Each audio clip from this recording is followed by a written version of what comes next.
All right, today we are diving into the sudden, dramatic breakdown of what were supposed to be absolutely crucial peace talks between the US and Iran.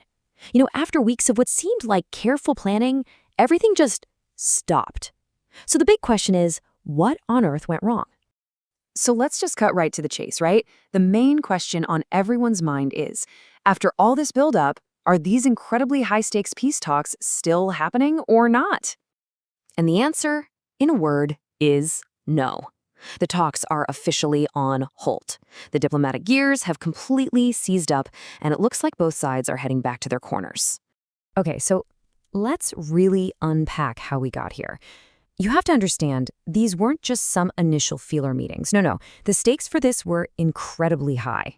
See, this was supposed to be the second round of negotiations, and that's huge because it suggested that maybe, just maybe, some real progress was being made. But now this whole diplomatic effort, with Pakistan playing host, is basically on the verge of falling apart. And here is the clearest sign that things have gone sideways. U.S. Vice President J.D. Vance, the guy who is supposed to lead the American delegation, well, his trip has been postponed. And let me tell you, when your lead negotiator doesn't even get on the plane, you know you've got a serious problem. So who exactly were the key players that were supposed to be sitting across from each other at that table in Islamabad? Well, this was a real top-level affair. From the U.S., you had Vice President J.D. Vance.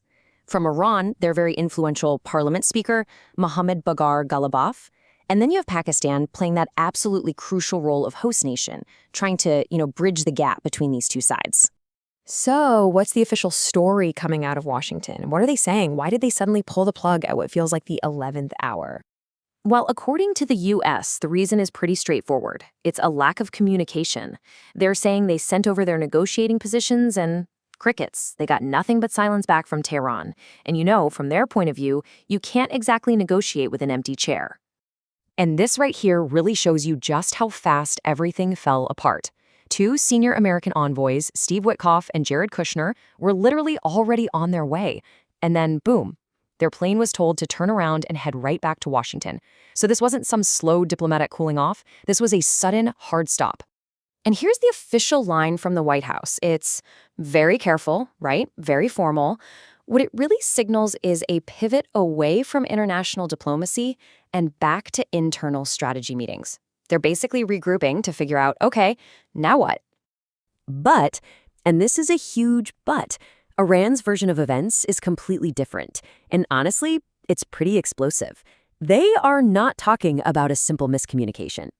Yeah, you heard that right. Iran's foreign ministry's spokesman is not mincing words. He's using language like maritime piracy and state terrorism. This isn't diplomacy, it's a full-throated accusation, and it totally changes the narrative around why they weren't at the table. So they're arguing it has nothing to do with their silence, but everything to do with what they see as hostile actions from America.